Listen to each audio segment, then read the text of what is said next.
Salut à tous, on se retrouve pour l'épisode 2198 du Zap Image. On commence aujourd'hui en ce mercredi 8 mars avec des anniversaires. Et tout d'abord, c'est le président du Real Madrid, Florentino Pérez. Il fête aujourd'hui ses 76 ans. Bon anniversaire à lui. Il y a également le jeune joueur du PSG, Warren Zaïre-Emery. Il fête aujourd'hui ses 17 ans, ce joueur qu'on pourrait peut-être voir jouer ce soir contre l'équipe du Bayern Munich. Jeune, bon anniversaire à lui, seulement 17 ans pour le jeune Warren. Et aussi tous ces autres joueurs comme par exemple il y a Rémi Cabella, le joueur de Lille. Il fête aujourd'hui ses 33 ans, le milieu Rémi Cabella. Et aussi ces deux grands clubs comme l'équipe de Francfort qui fête aujourd'hui ses 124 ans et l'équipe de l'Ajax Amsterdam qui fête aujourd'hui ses 123 ans d'existence. On va parler maintenant de la Ligue des Champions, on va revenir sur les deux rencontres hier, c'était les deux huitièmes de finale retour. Et on commence avec Chelsea contre l'équipe de Dortmund. Au match aller, Dortmund s'est imposé 1-0. Au match retour, c'est Chelsea qui s'impose 2-0. Du coup, Chelsea se qualifie. Les buteurs côté Blues, donc Sterling et Kai Havertz, les deux buteurs de la rencontre. Donc les statistiques du match. Donc l'équipe de Dortmund a eu un peu plus de possession, même de tirs. Mais les tirs cadrés, 4 pour l'équipe de Chelsea. 3 pour l'équipe de Dortmund et voilà, Chelsea a été plus efficace que l'équipe allemande et du coup Chelsea se qualifie pour la suite de la compétition. Voilà, félicitations à cette équipe qui va un petit peu mieux quand même actuellement. Donc samedi dernier, première victoire en Première Ligue depuis le 15 janvier dernier, ça faisait quasiment 2 mois qu'ils n'avaient pas gagné en Première Ligue. Ils ont gagné, c'était contre Leeds United, c'était samedi dernier et hier soir ils ont battu Dortmund pour se qualifier pour les quarts de finale de la Ligue des Champions. On sait que cette équipe depuis quand même quelques mois c'est très compliqué là sur les derniers jours, là ça va bien mieux. Donc enfin une victoire en Première Ligue et qualifiée pour la suite de cette Champions League. Et toujours avec Chelsea accède au quart de finale de la Ligue des Champions pour la 3e année quand même consécutive. En 2020-2021, ils avaient même gagné le trophée. En 2021-2022, il s'est arrêté en quart de finale. Et en 2022-2023, donc cette saison, quart de finale au minimum, peut-être plus bien sûr s'ils vont plus loin dans cette compétition cette saison. Le meilleur joueur du match, c'est le défenseur Cucurella qui a reçu le prix d'homme de la partie. Félicitations au joueur, l'ancien joueur de Brighton. Lui aussi, il a fait un gros match. Parlons un peu du match de Monsieur Kalidou Koulibaly ce soir, véritable patron de la défense. C'est vrai qu'il ne joue pas tout le temps quand même depuis son arrivée l'été dernier, mais hier, il a commencé titulaire, il a fait un gros match, le défenseur sénégalais. Les deux buteurs de la rencontre, Sterling et Kai Havertz, une petite photo des deux buteurs du match hier. Et on commence tout d'abord avec le premier but de Raheem Sterling, donc il se foire totalement sur sa première frappe. Bon après, avec beaucoup de chance, ça lui revient dans les pieds, puis là cette fois-ci il cadre la frappe, puis ça finit au fond des filets. C'était juste avant la mi-temps, ça a vraiment fait beaucoup de mal à cette équipe de Dortmund, ce but pris juste avant la pause. Donc voilà la joie de Raheem Sterling après ce but. Du coup, c'était égalité parfaite vu que Chelsea menait 1-0 dans la rencontre. Et avec ce but, Sterling, donc il revient très proche du record du joueur anglais. Le meilleur buteur du côté de la Champions League, c'est Wayne Rooney, lui qui a 30 buts dans l'histoire de la Ligue des Champions. Et Sterling maintenant en est à 27 buts inscrits en Champions League. Donc plus que 4 buts pour devenir le meilleur buteur anglais de cette compétition, de cette magnifique compétition qu'est la Champions League. Et l'autre buteur du côté de Chelsea, c'est Kai Havertz, un but inscrit sur penalty, un penalty qui fait beaucoup parler parce que le penalty a été retiré parce que la première tentative de Kai Havertz a été sur le poteau. Et du coup, il n'y avait pas but. Et quelques minutes après, l'arbitre a fait retirer le penalty. Pourquoi ? Parce que des joueurs de Dortmund, mais aussi de Chelsea, étaient entrés dans la surface. Donc là, on peut voir l'impact quand il tire le penalty lors de la première tentative. Et on peut voir beaucoup de joueurs dans la surface de réparation. Et c'est interdit, vous savez. Et du coup, le penalty a dû être retiré. C'était à la 50e minute, juste après la reprise de la mi-temps. Et du coup, voici les règles par l'IFAB. Donc l'IFAB, en gros, c'est ceux qui font les lois du football. Donc concernant les pénaltys, donc l'arbitre en gros a pris la bonne décision en faisant retirer le penalty de Kai Havertz parce que si on se regarde par rapport aux lois, tout ça, et c'est marqué dans la loi du football sur un penalty, si des joueurs rentrent dans la surface de réparation, le penalty est à retirer. Bon après il y a des arbitres qui n'auraient pas fait retirer le penalty. L'arbitre hier a fait retirer le penalty et du coup cette fois-ci lors du deuxième penalty, ça a été but inscrit par Kai Havertz et du coup ça fait 2-0 pour l'équipe de Chelsea et Kai Havertz n'a jamais manqué un penalty dans sa carrière. Il avait loupé le premier, mais bon, il n'a pas compté du coup. Donc 9 pénaltys tentés, 9 réussis pour le joueur allemand. Et tous les buts de Kai Havertz en Champions League avec Chelsea, on peut voir qu'il a marqué quand même des buts toujours très importants. Donc en 8e là contre Dortmund, but du 2-0, en gros but synonyme de la qualification. Donc un but aussi contre le Real Madrid en quart de finale, un but en huitième de finale contre Lille, un but en finale contre Manchester City, souvenez-vous, je crois que c'était lui en plus l'unique buteur de la finale City-Chelsea qui s'était joué là, il y a quelques années. Donc voilà, toujours des buts souvent très importants, 4 buts sur 6 en phase finale quand même lors des matchs importants pour Kai Havertz en Champions League. Et toujours avec lui une petite déclaration de sa part à la fin du match. Les 2 dernières semaines étaient dures avec voilà, des échecs on peut dire du côté des Blues. On a perdu beaucoup de matchs, aujourd'hui c'est important de gagner, c'est le dernier titre qu'on peut gagner, on a montré du caractère et qu'on veut continuer à gagner, c'est que cette Ligue des Champions c'est le dernier trophée en gros que l'équipe de Chelsea peut remporter. Parce que sinon, dans toutes les autres compétitions, soit ils sont éliminés, soit ils sont encore en lice, la première ligue. Mais bon, on voit pas du tout comment ils peuvent revenir sur Arsenal ou même Manchester City. Ils sont 10e du classement, donc voilà, c'est ce trophée qu'ils peuvent remporter cette saison, l'équipe des Blues. Et Kai Havertz par rapport à son but hier, donc Havertz décisif, une note de 8 sur 10, ce qui équivaut à un très bon match de sa part. Bellingham, qu'on parlera tout à l'heure, une note de 3 sur 10, voilà, pas un super bon match de la part de la pépite anglaise. Lui aussi, il a réalisé un gros match, c'est celui qui a mis Edouard Mendy sur le banc, c'est Kepa Arrizabalaga, le gardien toujours le plus cher de l'histoire du football. Et voilà, pas mal de quelques parades de sa part hier. Wesley Fofana sur Snapchat, on peut voir, voilà, il a mis une petite publication sur son compte Snapchat qu'il était très content de la qualification, encore un gros match. Lui qui avait été buteur samedi dernier contre Leeds, la victoire 1-0, c'est lui qui a marqué le but. Et hier, un clean sheet pour lui. Donc voilà, 2 matchs, 2 clean sheets d'affilée pour Chelsea avec un grand Wesley Fofana. Donc tout va bien actuellement pour le défenseur français. Enzo Fernandez, le champion du monde argentin, donc il a fait plaisir, un jeune fan, un jeune supporter de Chelsea qui est rentré sur la pelouse et on peut voir qu'il était en pleurs. Bon, il y avait Stewart, les stadiers juste à côté, mais il lui a offert quand même son maillot, Enzo Fernandez. Puis après, il l'a escorté, on va dire, dans le public. Bon, je sais pas s'il a été arrêté. Bon, je pense pas parce que quand même c'est un jeune enfant, mais bon, voilà, il a reçu le maillot du nouveau champion du monde argentin. Donc voilà ce qu'il y a à dire, les gars, sur cette rencontre, mais surtout côté Chelsea, parce que maintenant on va parler. Côté Borussia Dortmund, tu regardes des petites photos 100% américaines. Pulisic contre Joe Reyna, donc 2 joueurs de la sélection américaine. Et côté Dortmund, eux qui avaient tout gagné depuis janvier, tous les matchs qu'ils ont joués, ils avaient tout gagné. Et du coup, Chelsea fait tomber le Borussia Dortmund qui sortait de 10 matchs d'affilée, sans défaite même, 10 matchs d'affilée avec une victoire. Et du coup, coup d'arrêt pour cette équipe du Borussia Dortmund, du coup, qui sort de la Champions League. Donc Dortmund cette saison, on peut voir que des W, donc en gros win, victoire, et un L, lose. Donc ils ont perdu la dernière rencontre qu'ils ont disputée, on peut dire. Donc coup d'arrêt pour cette équipe de Dortmund qui a beaucoup de mal quand elle joue du côté de l'Angleterre. Donc Dortmund, lorsqu'il joue face à un club anglais en Angleterre, donc le dernier en date là-bas c'est Chelsea 2-0. Il y avait eu Manchester City 2 fois 2-1, c'était incliné. Contre Tottenham, ils avaient pris un 3-0, une autre année 3-1 et encore plus loin, une défaite contre Arsenal 2-0. Leur dernière victoire est survenue contre Arsenal, c'était en 2013. Donc voilà, ils ont beaucoup de mal cette équipe du BVB quand ils se déplacent du côté de l'Angleterre. Et toujours avec Dortmund, donc les joueurs du Borussia Dortmund se plaignent de l'arbitrage, surtout par rapport à ce penalty qui a été retiré, parce que j'ai dit qu'il y a des arbitres qui n'auraient pas fait retirer le penalty. L'arbitre hier, qui était néerlandais, a fait retirer le penalty du côté de Dortmund. Ça n'a pas du tout passé. Donc Emre Can, joueur de Dortmund, après l'élimination contre Chelsea, on a perdu à cause de l'arbitre. Donc lui dit que c'est à cause de l'arbitre. Je pense qu'on a fait un match solide aujourd'hui. On ne méritait pas de perdre, mais on a perdu à cause de l'arbitre. Redonner le penalty du 2-0 à retirer comme ça, comment c'est possible? Je ne comprends pas. L'arbitre a été très mauvais aujourd'hui. Donc voilà, pour lui, c'est pas par rapport à la performance de son équipe. C'est par rapport à l'arbitre que Dortmund a été éliminé tout simplement de cette Ligue des Champions. La même chose pour Sébastien Haller. Chelsea est une grosse équipe, ils ont manqué de réalisme ces derniers temps, mais ils ont fait souffrir les équipes. Ce deuxième but nous a fait du mal avec le penalty à retirer. Donc voilà, même Sébastien Haller bien sûr dit que vu que ce penalty a été à retirer, c'est l'arbitre qui a donné ce penalty à retirer. Bien sûr l'arbitre n'a pas été bon aussi pour Sébastien Haller. Et concernant Jude Bellingham qui n'a pas fait un bon match, je dis tout à l'heure une note de 3 sur 10, ce qui équivaut à un mauvais match de sa part. Et c'était certainement le dernier match de Jude Bellingham en Ligue des Champions avec le Borussia Dortmund, parce qu'il devrait quitter cette équipe de Dortmund en fin de saison. N'oubliez pas que 3 grands clubs anglais et un club espagnol, donc le Real Madrid est fortement intéressé par le joueur anglais. Et toujours avec Dortmund, donc on sait que le public de Dortmund, que ça soit à domicile ou à chaque fois ils jouent à guichet fermé ou à l'extérieur, souvent sont soutenus par leur public. Et on peut voir les supporters de Dortmund sont venus en masse à Londres. Regardez, ils ont été escortés jusqu'à Stamford Bridge. Regardez comme cette foule de supporters de Dortmund. Et il y avait beaucoup de supporters aussi, comme une ambiance de fou avec des fumigènes jaunes craqués. Regardez, on voyait quasiment rien en début de match. Voilà, on voyait que du jaune bien sûr, les fumigènes des supporters de Dortmund. On va parler de l'autre rencontre. Bon, moi j'ai plutôt regardé Chelsea-Dortmund hier, j'ai pas vu ce match, mais bon, j'aurais dû regarder ce match-là parce qu'il y a eu plus de buts, même si l'autre, il était quand même bien, enfin il était bien la rencontre. Bref, c'est entre le Benfica et Bruges, souvenez-vous, Benfica qui avait terminé premier de son groupe devant le PSG, à un but près, hein, souvenez-vous, c'était par rapport à la différence de but, tout ça.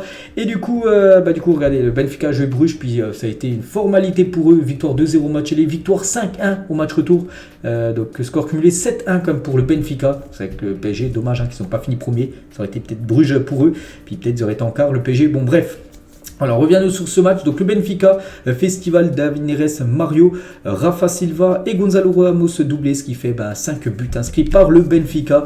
Donc les stats sont en faveur du Benfica, 21 tirs, 7 tirs cadrés, 5 buts, seulement 2 arrêts du gardien de l'équipe de Bruges. Et du coup le Benfica très tranquillement se qualifie pour les quarts de finale de cette Champions League. N'oubliez pas que le Benfica, ils n'ont pas joué à la Ligue des Champions des phases de poule, ils ont commencé en barrage. Ils ont joué tout d'abord le troisième tour préliminaire, c'était contre l'équipe de Midtjylland, je crois que c'est une équipe en Danemark. Puis après ils ont joué contre le Dynamo de Kiev lors des barrages de jouer la Ligue des Champions. Ils ont joué déjà 4 matchs pour se qualifier pour les phases de poule. Puis là ils sont au moins en quart de finale, cette équipe du Benfica. Donc incroyable, hein, cette équipe vraiment qui est très très forte actuellement. On l'a bien vu, hein, contre le Paris Saint-Germain, ils ont posé beaucoup de soucis au PSG lors des matchs de poule. Donc l'homme du match hier c'est Rafa Silva, auteur d'un but. Il a reçu le prix d'homme de la partie. Félicitations à lui. Bon, ce prix aurait pu être décerné à Gonzalo Ramos parce que les stats sont meilleurs. Bon, Rafa Silva, un but, mais lui, les gars, c'est 2 buts, une passe D pour le jeune Gonzalo Ramos de 21 ans qui a réalisé une masterclass. Et Gonzalo Ramos face à Bruges, donc le plus jeune joueur portugais à avoir marqué 2 buts dans un match à élimination directe de Ligue des Champions. Je souhaite pour lui. Et le premier joueur du Benfica à être impliqué dans 3 buts dans un match de Ligue des Champions depuis 2010. Un autre 3 buts, donc 2 buts et une passe D. Il est impliqué. Donc voilà, vraiment un grand match de la part de Gonzalo Ramos. Donc voilà ce qu'il va dire sur cette rencontre qui a été à sens unique. En plus j'ai pas vu le match, pour ça je peux pas dire grand chose, mais voilà, le Benfica tranquillement se qualifie pour les quarts. Donc voilà les deux premiers huitièmes de finale retour. Donc avec les deux matchs qu'on a parlé hier, donc du coup les qualifiés Benfica et Chelsea sont les deux premiers qualifiés pour les quarts de finale. Le programme aujourd'hui, donc Tottenham contre Milan AC et le Bayern Munich contre le Paris Saint-Germain. Bien évidemment on va parler de ces deux matchs, on va commencer très rapidement avec Tottenham-Milan. Donc les joueurs de l'AC Milan sont en route pour Londres. Donc voilà, eux n'oubliez pas, ils ont gagné 1-0 lors du match aller, l'équipe de Milan. Donc petit avantage pour eux, mais bon, maintenant il faut se déplacer du côté du Tottenham Hotspur Stadium pour essayer de valider cette qualification. Ismaël Bennacer, joueur de l'AC Milan qui sera certainement titulaire ce soir. La Ligue des Champions, un objectif pour Milan? Oui, absolument. Nous ne sommes pas là pour faire de la figuration, même si on sait que ça va être très difficile parce que c'est pas les favoris, l'AC Milan, mais voilà, c'est un objectif du côté de Milan de remporter leur 8e Ligue des Champions. Ils ont déjà remporté 7 comme cette équipe de Milan. Rien n'est impossible, on a pu le voir ces dernières années. Donc voilà ce que peut dire Ismaël Bennacer, c'est un objectif de Milan cette saison de remporter cette Champions League. Donc voilà ce qu'elle va dire. Bon, très rapidement, je n'ai pas d'autres infos concernant ce match, on en reparlera bien sûr demain du résultat.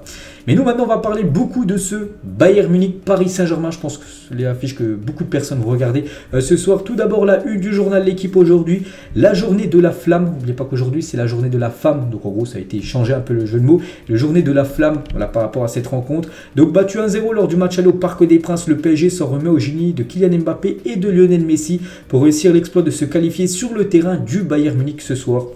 Donc voilà l'immense défi qu'attend les Parisiens ce soir, battre cette équipe du Bayern qui les avait battus lors du match aller. Et on va commencer avec les déclarations de Christophe Galtier. Non, la saison ne se joue pas sur ce match. Quand on est au PSG, tous les matchs sont importants, même si je pense que bien sûr dans l'esprit des Parisiens, ce match, voilà, la saison se joue sur cette rencontre ce soir, c'est élimination. Elle sera très triste la fin de saison pour le PSG parce qu'il ne restera plus que le championnat vu qu'il n'y a même plus de Coupe de France.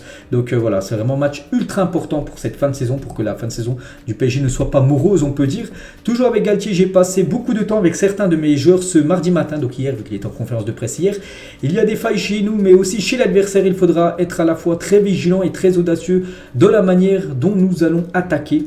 Alors, lors de cette rencontre, toujours avec Galtier sur l'absence de Neymar. Quand je lis tant mieux pour le PSG qu'il ne soit pas là, donc c'est non. Si l'équipe est plus équilibrée, oui, de par le profil des milieux de terrain, mais avoir Neymar dans l'effectif est un atout supplémentaire pour marquer des buts, parce que c'est Dugarry qui avait dit que le PSG avait de la chance que Neymar soit blessé, du coup qu'il ne soit pas disponible parce que en gros Neymar freinait le Paris Saint-Germain dans son évolution, tout ça. Et voilà, Galtier a dit que non, bien sûr, hein, c'est quand même un handicap pour le PSG de ne pas voir Neymar. Galtier sur les tirs au but, parce que ce soir, ça peut être l'issue du match, hein, la séance de tirs au but. Donc je suis convaincu que ce n'est pas une loterie, j'ai une stratégie assez claire sur l'ordre des tireurs. Parfois, le dernier n'a pas le temps de tirer, ni le quatrième. Les meilleurs tireurs doivent tirer le plus rapidement possible. Donc on pense, voilà, si Mbappé, Messi sont toujours là au bout de 120 minutes de jeu, s'il y a séance de pénalty, ils tireront les deux premiers lors de cette séance des côtés de PSG. Ils ne tireront pas les deux derniers en gros, parce que voilà, les meilleurs doivent tirer en premier pour mettre confiance directement voilà, lors de cette séance de tir au but. Et les joueurs du PSG n'ont pas travaillé spécifiquement hier les tirs au but à la veille d'affronter le Bayern. Donc hier se sont entraînés du côté du stade du Bayern. Ils ne sont pas entraînés en gros au tir au but. Donc voilà, on verra bien sûr en espérant que le match se joue pas sur les tirs au but parce que voilà, c'est pile ou face on peut dire, hein, les tirs au but. Marco Verratti aussi qui est en conférence de presse, c'est toujours l'entraîneur et un joueur, et c'était Verratti hier qui était en conférence de presse. Ils ont peut-être un petit avantage, mais tout reste à jouer. Il a dit on va faire un très grand match ce soir. On a beaucoup de pression, on joue quelque chose de gros et on aime avoir cette pression. Je le répète, je suis sûr que nous allons faire un gros match. Donc il a répété beaucoup de fois que le PSG dans la conférence de presse, parce que là c'est une déclaration, mais souvent il a dit que le PSG allait faire un gros match ce soir. On espère surtout qu'ils ne fassent pas du tout le même match qu'ils ont fait lors du match aller où ils ont commencé à jouer dès l'entrée de Kylian Mbappé à la 75e minute de jeu. Donc voilà ce que dit Marco Verratti, que le match sera totalement différent que du match aller. De toute façon, il faut, s'ils veulent se qualifier, il faut gagner. Et si possible, avec pas mal de buts. C'est ton jour, Kylian. C'est vrai que Kylian Mbappé, c'est comme l'atout numéro 1 du côté du PSG, même si à Messi, bon, les deux, c'est les deux atouts. Donc voilà, c'est Mbappé. On espère un grand Kylian ce soir. Et la dernière fois qu'il était venu du côté du Bayern Munich, souvenez-vous, c'était il y a 2-3 ans, le Bayern avait perdu 3-2 contre le PSG. Et le PSG, surtout Kylian Mbappé, avait reçu le prix d'homme du match, donc c'est-à-dire le gros match qu'il avait pu faire. Ce serait bien de voir demain les gars à midi, que je vous propose prochaine vidéo, de voir Mbappé avec ce trophée d'homme du match. Ça sentirait bon pour le PSG pour la qualification. Et toujours avec Mbappé, les nouvelles mercuriales Mbappé 201 pour Kylian Mbappé après son record avec le PSG. Regardez, il a reçu des paires de crampons spéciales 201, donc 201 par rapport à ses 201 buts inscrits du côté de l'équipe. Donc il portera, bon je pense, ces crampons-là ce soir lors de cette rencontre. Et toujours avec Kylian, donc l'avenir de Kylian Mbappé ne se jouera pas en fonction du résultat du Bayern PSG ce soir, même si à élimination, voilà, ça ne veut pas dire qu'il quittera sur le PSG en fin de saison. Il croit au projet parisien, le club ne compte pas le vendre, quel que soit le prix. En gros, il est intransférable du côté de Paris. Kylian Mbappé. Et Mbappé admet souvent que gagner une première Ligue des Champions avec Paris, sa ville natale, on peut dire, aurait une saveur particulière et dépasserait plusieurs Coupes d'Europe remportées ailleurs. Ça, c'est totalement vrai, on peut dire. C'est vrai que gagner la première Ligue des Champions avec ton club, en plus quasiment où t'es né, un bondi voilà, d'un banlieue parisienne, que voilà, ce serait une saveur différente que gagner par exemple, je sais pas, les transferts au Real Madrid, gagner la 15e Ligue des Champions du Real Madrid alors que le Real a déjà remporté 14 dans le passé, ce serait pas pareil. Donc voilà, c'est surtout pour ça qu'il veut remporter une Ligue des Champions du côté de Paris, voilà, pour que ça soit gravé à jamais bien sûr, hein, dans l'histoire du club. Et l'équipe probable du PSG face au Bayern ce soir, donc bon, c'est pas encore officiel, mais voilà, ça devrait être ça. Le 11, c'est quasiment sûr, hein. Moi je suis quasiment sûr à 99% que ça sera ça. Donc Donnarumma avec une défense à 3, Marquinhos, Ramos, Danilo, deux pistons, Nuno Mendes, Hakimi, c'était le choix entre Hakimi et Mukiele, c'était Hakimi qui devrait commencer titulaire, Vitinha, Verratti, Fabien Ruiz et devant Messi, Mbappé. Je vois pas d'autres joueurs qui peuvent être titulaires à la place de ceux-là. Donc voilà, le 11 de départ ce soir contre l'équipe du Bayern Munich. Côté allemand, côté Bayern, Nagelsmann sur l'absence de Neymar ce soir, il a dit ça ne change pas grand-chose qu'il soit là ou soit pas là. Mbappé va débuter, ça change les choses, hein, ça c'est pas pareil pour le Bayern. Le PSG a une idée très claire avec Messi et Mbappé en attaque, il faut empêcher les passes vers Messi. Voilà ce qu'a pu dire Nagelsmann en conférence de presse hier. Il a également dit je ne pense pas qu'il jouera dès le départ demain. Donc Nagelsmann sur Sadio Mané, Mané devrait commencer sur le banc, n'oubliez pas qu'il revient de blessure. On devrait certainement le voir jouer en cours de jeu, il va peut-être rentrer à l'heure de jeu, mais commencer titulaire d'après Nagelsmann. Enfin, il ne commencera pas titulaire après, c'est ce qu'il dit. Il peut bluffer, hein, il peut dire ça. Puis il peut être titulaire, Sadio Mané. Et donc voilà, il récupère de plus en plus. Hein, je ne pense pas qu'il commencera demain, mais nous sommes heureux de le voir de retour. Hein, ça sera important en fonction du résultat. Sadio peut être un joueur qui peut décider du résultat depuis le banc, rentrer en cours de jeu et là débloquer une situation. Thomas Müller était également en conférence de presse, hein, ce joueur mythique du côté du Bayern Munich. Hein, le plus spectaculaire, c'est Kylian Mbappé. Il a dit donc son explosivité, c'est bon choix, c'est super efficace et j'adore ça. Mais si notre plan est efficace, il ne va pas s'amuser ce soir du côté du Bayern. Donc peut-être en gros, peut-être il y a un plan anti-Mbappé ce soir du côté du clan bavarois. Thomas Müller sur Choupo-Moting, l'attaquant qui devrait être titulaire ce soir. Choupo-Moting, hein, je n'ai pas vécu ce temps où les gens se moquaient de lui à Paris. Ceux qui ont fait cela ne connaissent pas le foot. football chez nous. Il est un joueur très important parce qu'il dit qu'en gros, à l'époque, du côté du PSG, il était moqué, Choupo-Moting, en gros, du côté du Bayern, il n'a jamais été moqué par les fans du Bayern Munich. Donc voilà, concernant Choupo-Moting, en espérant qu'il ne marque pas contre le PSG, son ancien club ce soir. Et Thomas Müller sur son fameux au revoir, cette vidéo qu'il a fait dans le passé où il disait au revoir. Donc j'ai cru comprendre que les Français ont interprété mon message comme au revoir, donc vous sortez de la Ligue des Champions. Mais en fait, j'ai simplement voulu dire au revoir à la caméra. Voilà, donc voilà, petite info de plus concernant Thomas Müller. Et le 11 probable du Bayern pour ce match ce soir sur le RMC. Donc tiens, en parlant de Thomas Müller, on parlait de lui juste avant, il doit être titulaire. Juste derrière Choupo-Moting avec Musiala, c'est-à-dire les deux numéros 10 de l'attaque. Donc Sommer, Stanisic à la place de Cancelo, Upamecano, Delik, Coman, Kimmich, Goretzka, Davids et Musiala, Müller et Choupo-Moting. Ça devrait être ça le 11 de départ. Et Mané devrait débuter sur le banc. Donc d'après ce qui se dit. Et toujours avec le Bayern Munich, le top 5 des Français qui ont marqué l'histoire du Bayern Munich. Donc en gros, ceux qui ont disputé le plus de matchs et le premier, c'est le légendaire Franck Ribéry, 2007 à 2019. Il a disputé plus de 426 matchs pour 124 buts. Franck Ribéry, le deuxième, Lizarazu, 273 matchs pour 8 buts. Le troisième, Kingsley Coman, 255 matchs. Il est très proche de revenir sur Lizarazu pour 55 buts pour Kingsley Coman au club depuis 2015. Ce joueur qui fait tellement le mal comme au PSG ces dernières années. Buteur au match aller, buteur en finale de Ligue des Champions en 2020. Willy Sagnol, 277 matchs. Et on peut voir aussi Benjamin Pavard, 149 matchs et 9 buts pour Pavard au club depuis 2019. On clôture voilà, cette page Bayern PSG. Maintenant, le match doit se jouer. Donc, je sortirai certainement un débrief, les gars, ce soir à la fin de la rencontre sur ma chaîne BizBiz PSG. On se retrouvera demain, bien sûr, avec d'autres infos concernant cette rencontre, en espérant que le résultat soit favorable au PSG. Et c'est vrai que le PSG, en ce 8 mars, si on revient 6 ans en arrière, le PSG signait, plutôt le Barça signait la remontada face au PSG. Souvenez-vous de ce match, je ne sais même pas comment qualifier ce match.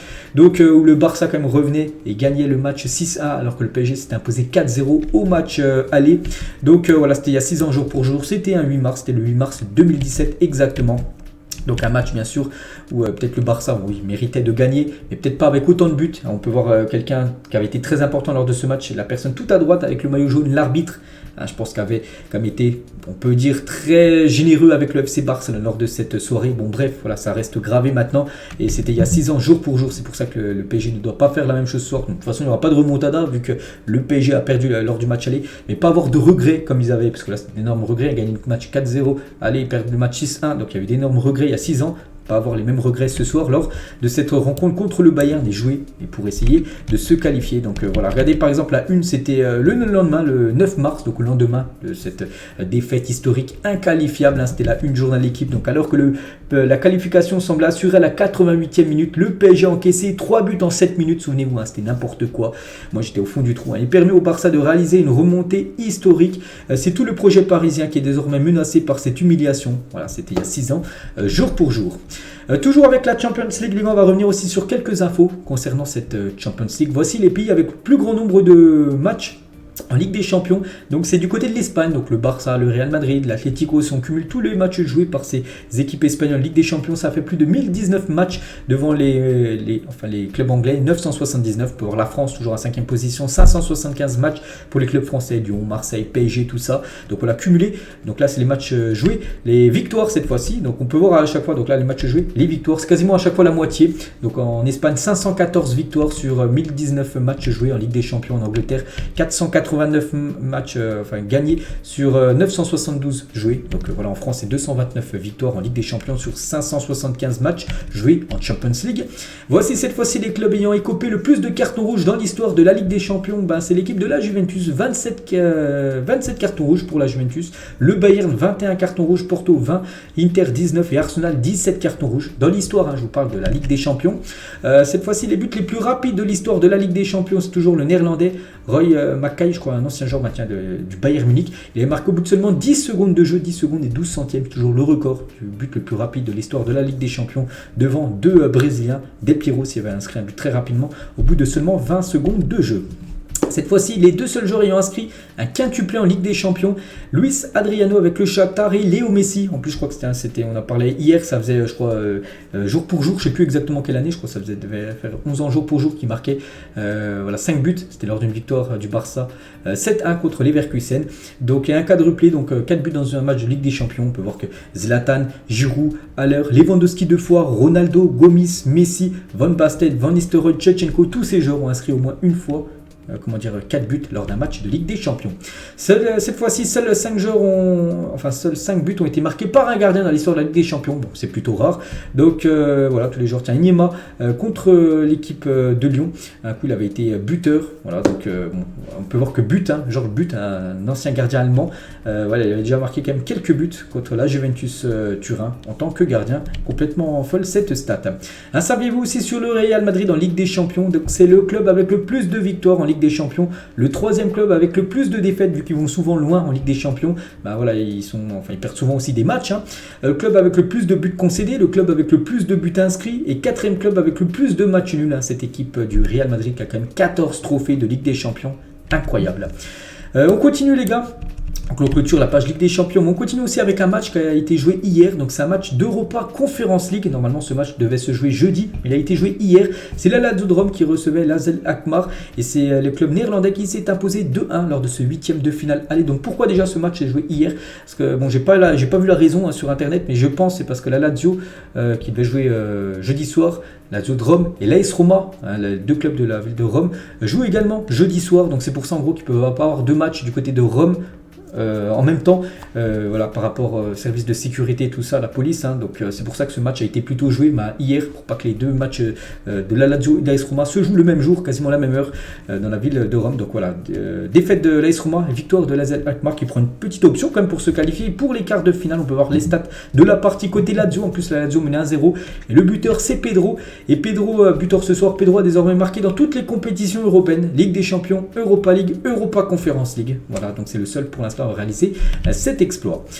Pourquoi les tirs au but ne sont pas une loterie? C'est vrai qu'il y en a beaucoup qui pensent que c'est une loterie, les tirs au but. En gros, c'est de la chance. Voilà, c'est de la chance tout simplement. Donc le geste a une frappe précise, sans puissance excessive dans la lucarne gauche. L'ordre des tireurs plus important que l'ordre des équipes. Un duel d'abord psychologique, une préparation impossible. C'est vrai que tu peux t'entraîner tous les jours au penalty, puis tu peux échouer lors de la séance des penalties. C'est vrai que voilà, les tirs au but, c'est très spécial. Et regardez les gars, pourquoi les tirs au but ne sont pas une loterie? Donc où sont frappés les tirs au but? Donc là c'est seulement par rapport à la Coupe du Monde. Voilà, depuis 1982 tous les pénaltys tirés. Donc on peut voir tout d'abord où c'est le tir, le but où c'est le rouge, c'est par rapport au nombre de tirs réalisés. Par exemple, il y en a 38 en bas à droite, on peut dire.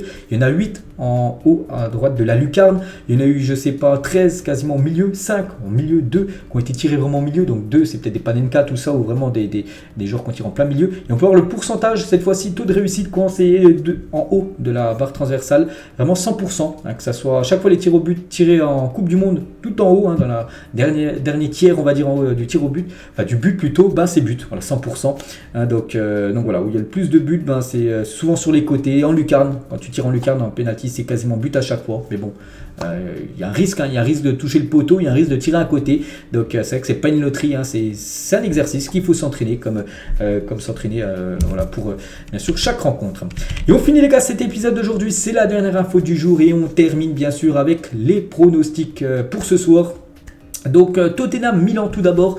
Donc moi je vais partir sur une victoire de Tottenham ce soir, 3-1 contre l'équipe de Milan. Milan s'est imposé 1-0 match aller. Donc pour moi Tottenham va se qualifier ce soir pour les quarts de finale de la Ligue des Champions. Et concernant le Bayern contre le Paris Saint-Germain, donc le Bayern, n'oubliez pas, ils ont gagné 1-0 lors du match aller. Et pour ce match retour, je pars sur la victoire du PSG ce soir, 2-1 au bout des 90 minutes de jeu. Ce qui voudrait dire, bon ça aurait été dans l'ancien format but à l'extérieur, le PSG aurait été qualifié. Mais du coup là, vu que l'arrêt de l'extérieur ne compte plus. Donc du coup, prolongation, je vois le PSG de nouveau marquer un but en prolongation. Du coup, 3-1 pour le PSG. Du coup, qualification pour le PSG. C'est mon prono. J'aimerais que ça se réalise comme ça. Après, on verra ce que ça donnera. N'hésitez pas à mettre le vôtre en commentaire, les gars. Les deux pronos pour ces deux belles affiches ce soir qu'on parlera bien évidemment demain. Donc voilà, les gars, tout ce qu'il y a à dire. J'espère que ça vous a plu. On se retrouve également ce soir aux alentours des 19h.